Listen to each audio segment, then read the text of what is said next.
स्वागत है आपका कैपिटल टीवी में। दिल्ली में प्रदूषण को लेकर रोज सुप्रीम कोर्ट की डांट खा रहे सीएम अरविंद केजरीवाल अब नया नियम लेकर आए हैं। दिल्ली के लोगों पर एक और नया नियम थोपने की कवायद चल रही है। दिल्ली सरकार प्रदूषण पर कोई ठोस कदम नहीं उठाती है, बल्कि हर बार बहाने बनाकर वाहन मालिकों को परेशान करती है। पहले भी ऑड इवन फॉर्मूले पर काम कर चुके केजरीवाल अब वाहनों पर पाबंदी लगाने की तैयारी में है। इस रिपोर्ट में देखिए।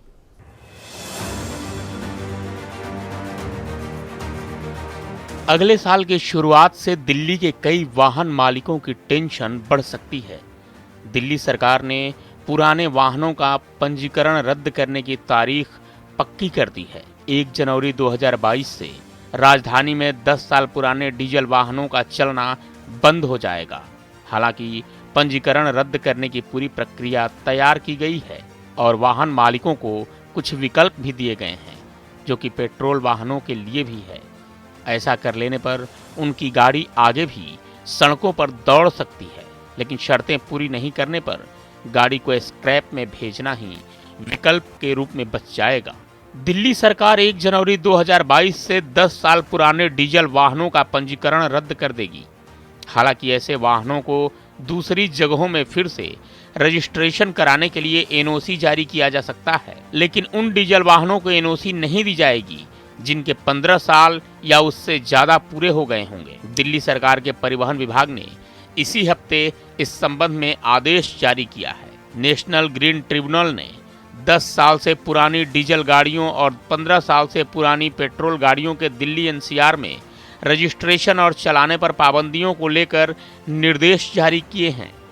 जुलाई 2016 के अपने आदेश में एनजीटी ने कहा है कि 10 साल से पुराने डीजल वाहनों का पंजीकरण रद्द करने के संबंध में उसके निर्देश प्रभावी तौर पर और बिना किसी गलती के अमल में लाए जाएंगे। इस आदेश के तहत 15 साल पुराने डीजल वाहनों का पंजीकरण रद्द करने का काम सबसे पहले होना था। दिल्ली परिवहन विभाग के आदेश में कहा गया है कि उसी अनुसार विभाग 1 जनवरी 2022 को दिल्ली में ऐसे सभी डीजल वाहनों का पंजीकरण रद्द कर देगा जो उस तारीख को 10 साल पूरे कर लिए होंगे या पूरे करने वाले होंगे।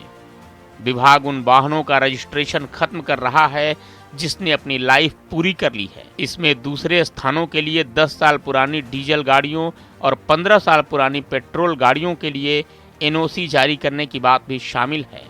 हालांकि उन स्थानों के लिए एनओसी जारी नहीं किया जाएगा जहां ऐसे वाहनों के दोबारा रजिस्ट्रेशन पर रोक लगाई गई है। दिल्ली सरकार ने ऐसे इलाकों की पहचान करने के लिए भी कहा है जहां हवा का फैलाव अधिक है और गाड़ियों का घनत्व कम है। इसी बीच दिल्ली सरकार के यातायात विभाग ने वाहन मालिकों को यह विकल्प भी दिया है कि वे अपनी 10 साल पुरानी डीजल गाड़ियों या 15 साल पुरानी पेट्रोल गाड़ियों को चाहें तो इलेक्ट्रॉनिक वाहन में बदलकर उसका इस्तेमाल जारी रख सकते हैं। अपने वाहनों को इलेक्ट्रिक गाड़ियों में तब्दील करने के इच्छुक वाहन मालिकों से कहा गया है कि वह विभाग की ओर से मंजूर की गई एजेंसी के माध्यम से पैनल में शामिल इलेक्ट्रिक किट अपने वाहनों में लगवा सकते हैं। इलेक्ट्रिक किट के लिए पैनल बनाने की प्रक्रिया अभी जारी है। अन्य सभी स्थिति में 10 साल पुराने डीजल वाहन और 15 साल पुराने पेट्रोल वाहनों को स्क्रैप करना ही एकमात्र विकल्प होगा। परिवहन विभाग और यातायात पुलिस ऐसे वाहनों को जब्त करके अधिकृत वेंडरों के पास स्क्रैपिंग के लिए भेज देगी।